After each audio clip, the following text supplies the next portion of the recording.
So she can go from sort of this sort of playful child to this vicious dictator in a heartbeat, which is fascinating. Welcome to the Bishop Stortford Community Podcast, the show where we shine a light on the incredible businesses, community leaders, and local legends shaping our town. I'm your host, James O'Donnell, and today we are joined by Andy Roberts. Andy, great to have you on the show. Hello, thanks very much, James. Thanks for having me on your show. Andy, thank you. Andy, what do you do here in Bishop Stortford? Well, in Bishop Stortford, I've lived here all my life. I was born and bred. I'm a Stortfordian, born in the old Hearts and Essex Hospital, which is probably somebody's flat now. So I grew up in the town, went to school at Thorley Hill, and I'm giving you my life story now. And I Thorley Hill Primary School, and then I went to the Bishop Stortford High School, what was called the Boys' High. So know the town really, really well. Live in the Parsonage Lane area of Bishop Stortford. My main claim to fame in the town is that I'm a member of Water Lane Theatre Company, which has been going for well over 90 years, and puts on several productions every year, amateur productions. None of us are professionals. We all do it alongside the day job, and we've got a brilliant production of Blackadder II, the Elizabethan one, coming up in a couple of weeks' time at South Mill Arts. So I've been directing it, cast it in, when did we cast it? November time. We have a 3-month run for doing a show, 3 months of rehearsals, and it's obviously spanning Christmas, which makes it really tricky. And we rehearse twice a week. South Mill Arts is kind of our home. That's where we rehearse. And it all comes together, and we have 4 shows on, and we entertain Bishop Stortford. I mean, I've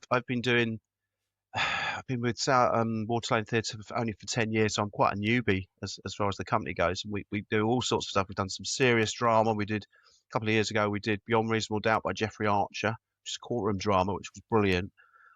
We've done Perry and Crofts. We've done Hello, Hello, Heidi High. We've done Dad's Army. We've done several Agatha Christie's, which people love. They love the murder mysteries, don't they? And I thought it was time that we did another BBC comedy, which is why I chose Blackadder, because it's one of my favourite series, and it's 40 years old in this year as well. That particular series. The thing is with Blackadder, compared with those other shows that you mentioned there, like those other shows are quite plot driven, insofar as you're watching the story and seeing how things develop. Whereas Blackadder it's all about the performance. It is. It's almost, and I was going to say, it's almost pantomime in its comedy, because all the characters are larger than life. They're all rather silly. But even Blackadder in his, he just sort of goes from bad to worse. His situation comedy, really.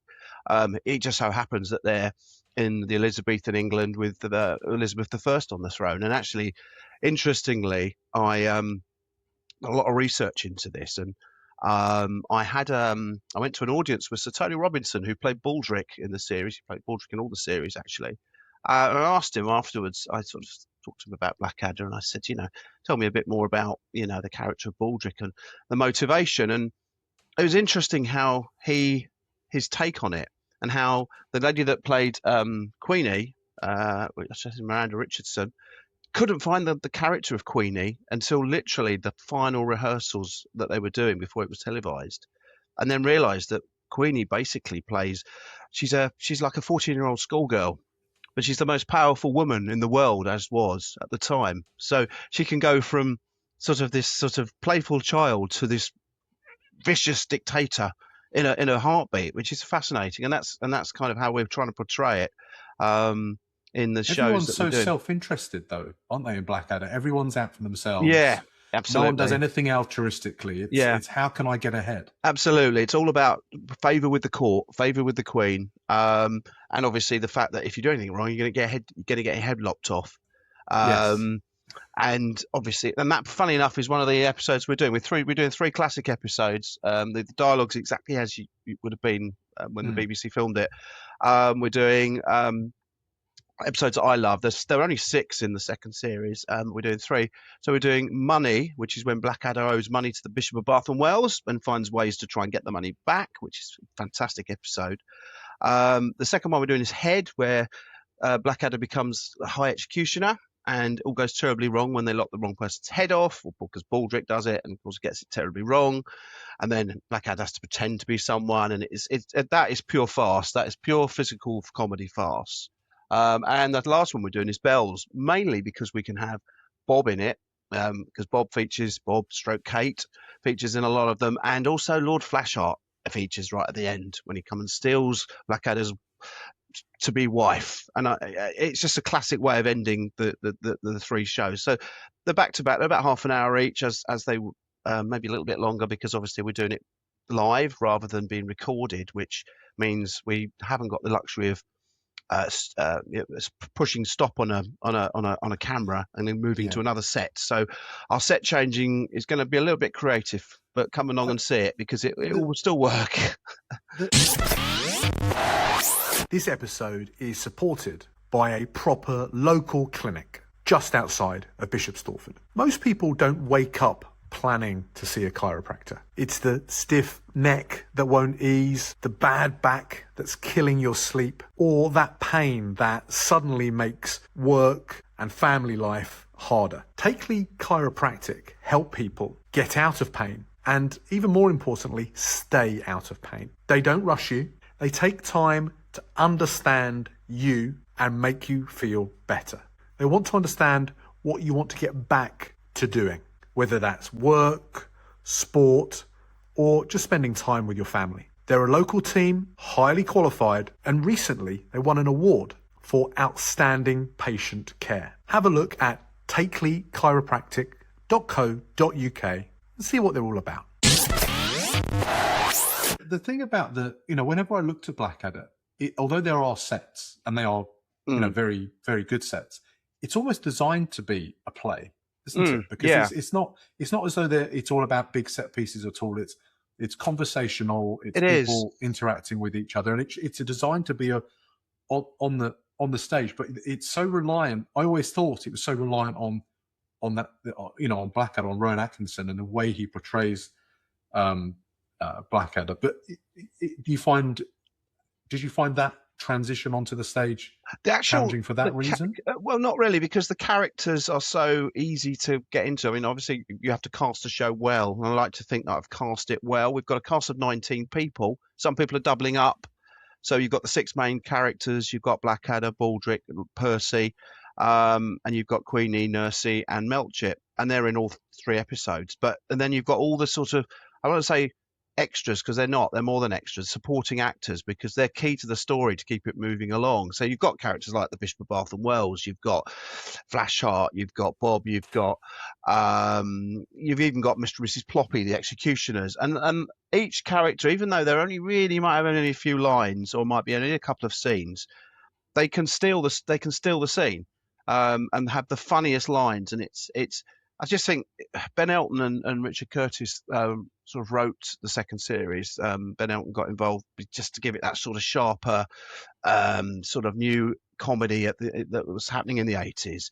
And he really sharpened it up and changed the character of Blackadder to not a nice person. The first series, The Blackadder, he wasn't the same character. He was quite weak and wishy-washy. Second one, he was tightened up, and he is the sarcastic one, which gives the depth when you compare him with the stupidity of Lord Percy, who, interestingly enough, Lord Percy, they reckon, was based on the character of Sir Andrew Aguecheek from Twelfth Night. And ironically, I played him a few years ago with Water Lane Theatre.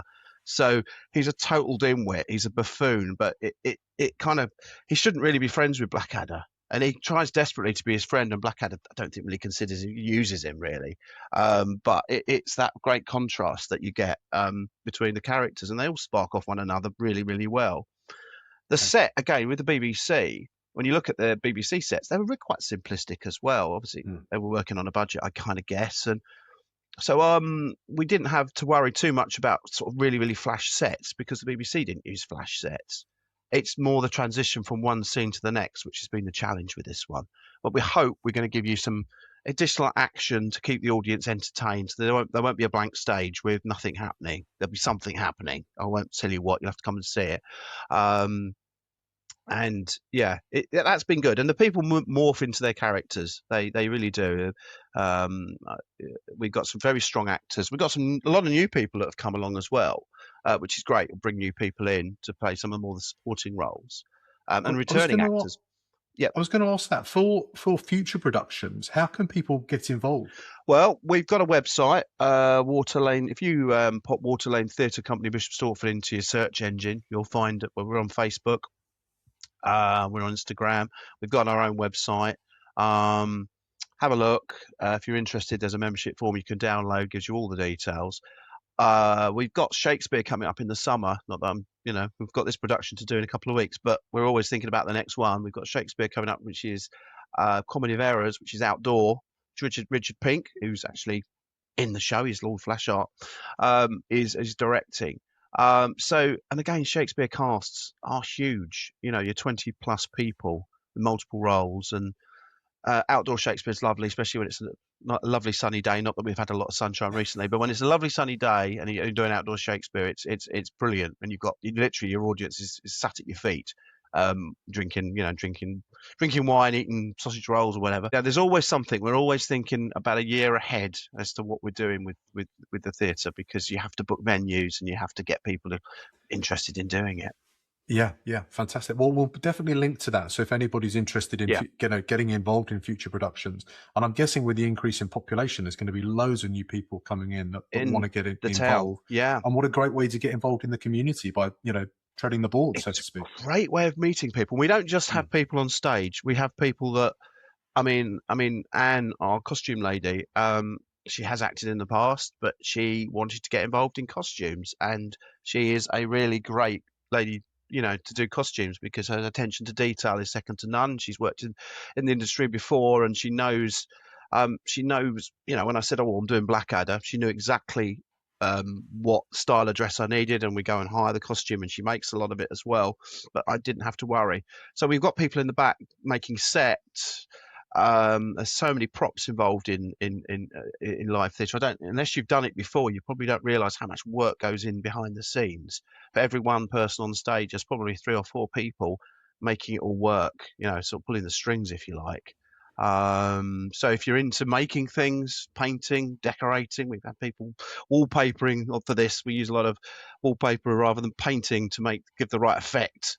Um, or we have people that do the lighting, the sound, people that even prompting. We need someone to prompt in case the actor loses their line.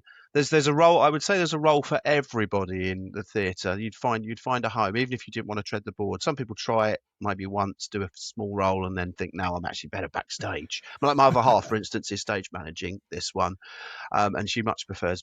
She says learning lines is boring, and it is. It's part of the thing. You have to learn the lines, and it is a boring process, but it's part of it. But Yeah. she's much better placed, sort of calling the shots and making sure the actors should be where they should be backstage.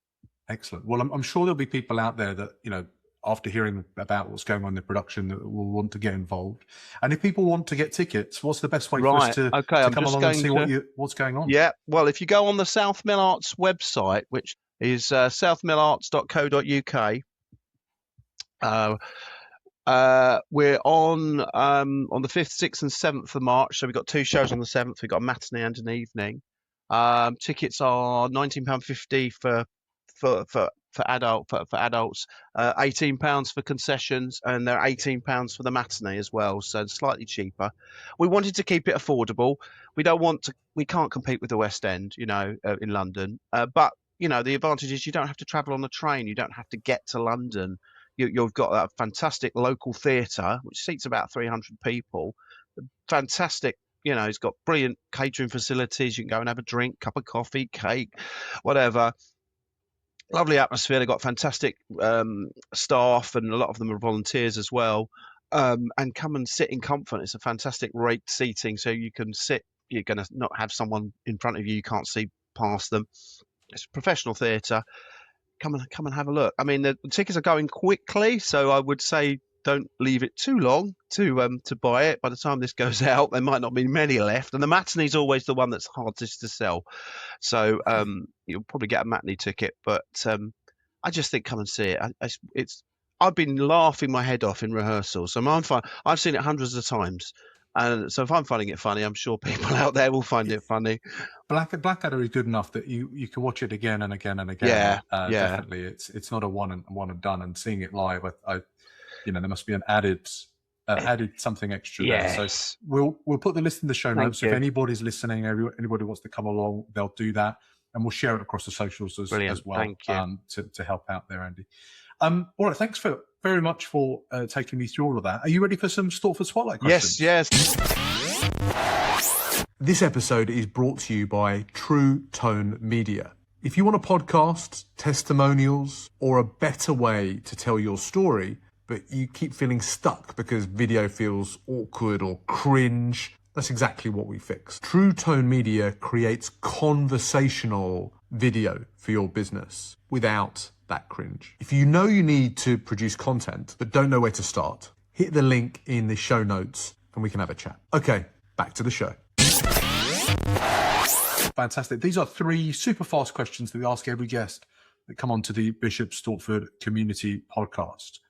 Question number 1. If you could put one sentence on a billboard in Jackson Square, what would it say and who needs to hear it the most? Right. I think that would be, if you're parking in Bishop Stortford, park sensibly. And the reason I say that is because every time I've tried to park in the town, there's always been people, I think, you park your car wonky. There's lines there for a reason. You know, and I know people's cars get bigger, but because they're bigger cars, park them sensibly. We can all park in Bishop Stortford then, can't we? That'd be my bit of advice. Sorry, a bit of a moan, I know, but, My wife will love that answer because I think we almost have a private WhatsApp group going between us of taking photographs of bad parking and sharing it privately with us. Yeah. Particularly having children. That's a real big thing for me. Andy, I love that. Thank you. I don't think that should just be in Jackson Square. That should be everywhere. I think everywhere. But that's my tip for Bishop. When I've ever tried to park in Bishop Stortford, it's always been I'm stuck behind 2 massive 4-wheel drive, one of these massive people carriers, and I can't get my car. I have to almost get out the sunroof. So anyway, just a bit of tip for you. That's my top bit of advice. Get on your high horse. It's good. Thank you, Andy. I like it. Question number 2. Where do you go in Stortford that you secretly hope never gets too popular? Right, this is a good one. I go to, and there's a plug for them, Stort Biltong in it's next to South Mill Arts actually, in the what do you call it, the Maltings there. Yeah. And they're a fantastic South African shop. They've actually relocated. They've got bigger. I remember the first time they were there, tiny little shop, and they've gone up a couple of times. And because they're so popular, they do. It sounds like a plug for them, but I don't work for them, honestly. They do the best biltong. It's fresh, you made, and they get a lot of stuff from South Africa. So if you like your sort of dried meats and your boerewurst and all that sort of thing, and anything South African, and I've been a couple of times to South Africa on holiday, so I love it.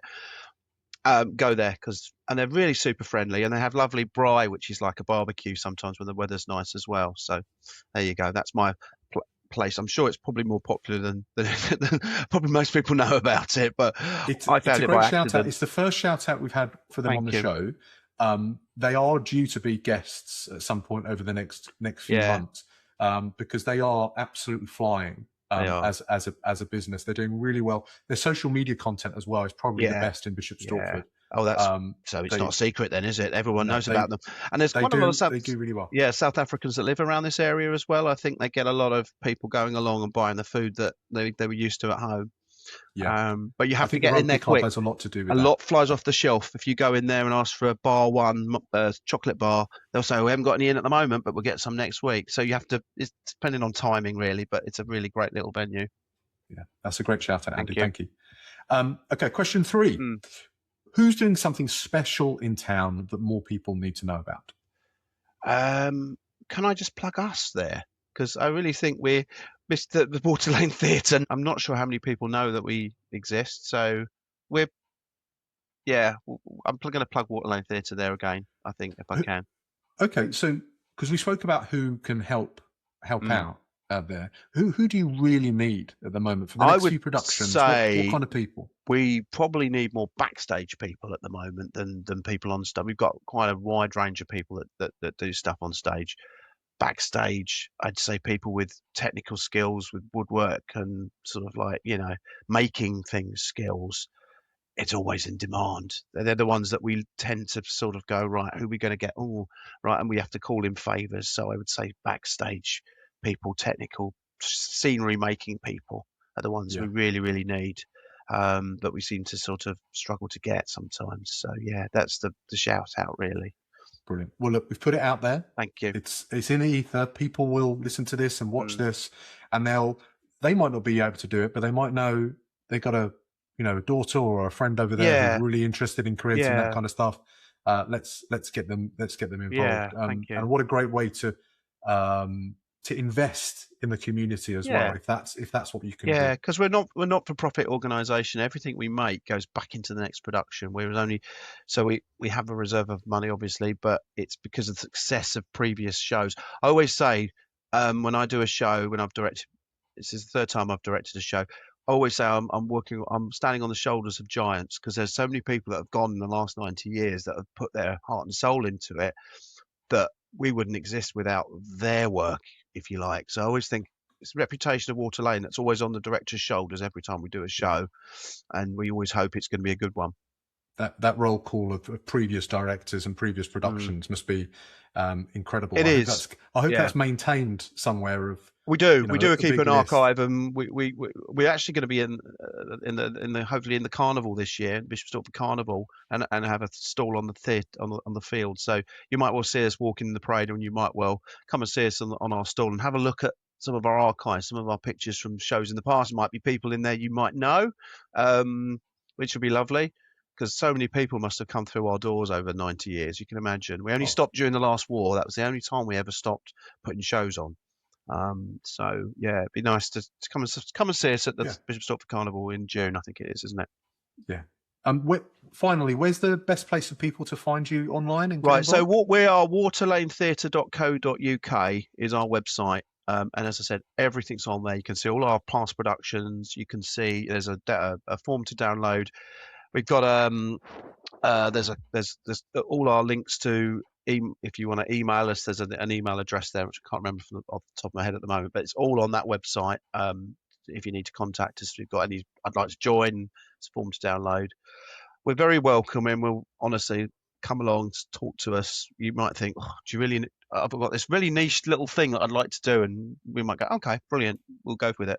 So don't be frightened. Excellent. Listen, we'll put those links in the show notes. So if anybody's interested, they can get in contact and reach out, Andy. Thank you. That's a wrap for us today, Andy. Thanks for joining us today on the Bishop Stortford Community Podcast. Been lovely talking to you. Thank you, Andy.